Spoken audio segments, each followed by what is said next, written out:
staying with the story in Bengal, parts of Asansol town remain tense 4 days after clashes erupted over the Navami rallies. But things have been much worse. But for an unusual act of magnanimity by Imam of the local mosque. His 16-year-old son, student of class 10th, went missing on Tuesday evening. His body was found on Wednesday night and identified yesterday. His older brother reportedly told the police the boy had been dragged away by some miscreants when he stepped out upon hearing the uproar as Ram Navami rally was passing by on Thursday afternoon. After the boy's funeral, tension peaked in the Muslim-dominated area.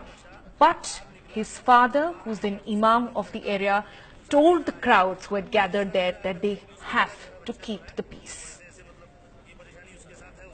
माध्यमिक का इम्तिहान दिया है, मस्जिद में कुरान पढ़ रहा था, भीड़ आई, शोर मचा, बाहर निकला तो उसको इन लोगों ने ठान लिया।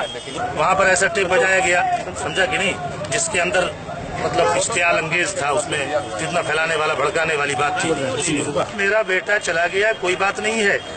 मुझसे अगर मोहब्बत है, मैंने तुम्हारे सामने 30 साल दिया है, मुझसे मोहब्बत है तो आप इस शहर को पुरान रखो, इस शहर को शांति से रखो, इसमें किसी को तकलीफ न पहुंचाओ। मेरा बेटा अगर गया है तो उसमें वो जिम्मेदार है, वो हमारे एमपी हैं।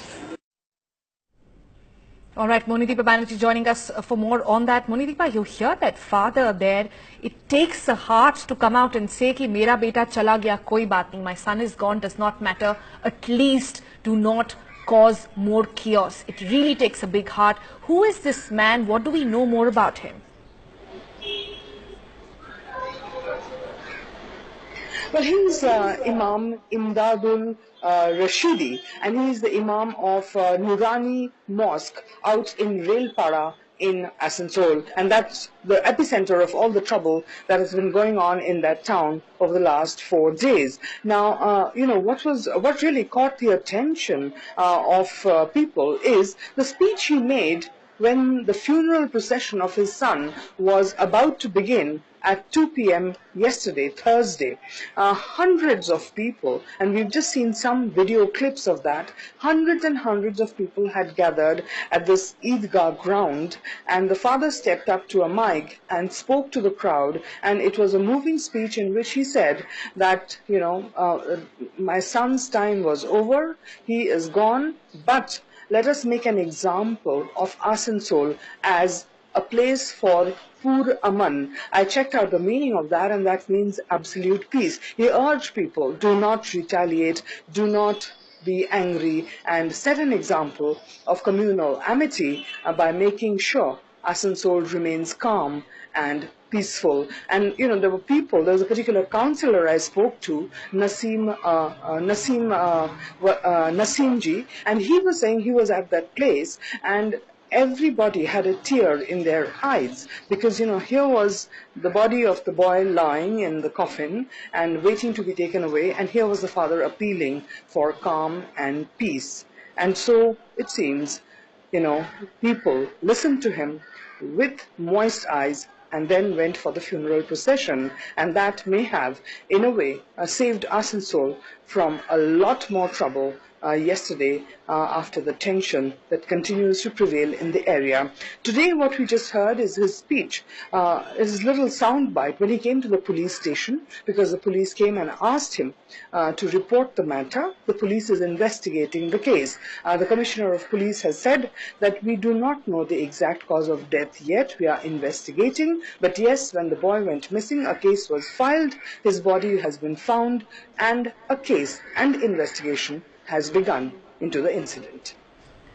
Also, Monideepa, there is a certain sense of frustration with which he's saying, "Agar aap mujhe pyar karte hain, to inhe rehne dijiye." That clearly means that people on the ground are facing the reality which is much worse, while politicians are completely at it. We constantly have them violating the security norms there. What is the latest on the ground at the moment? Is it still as tense or any better today?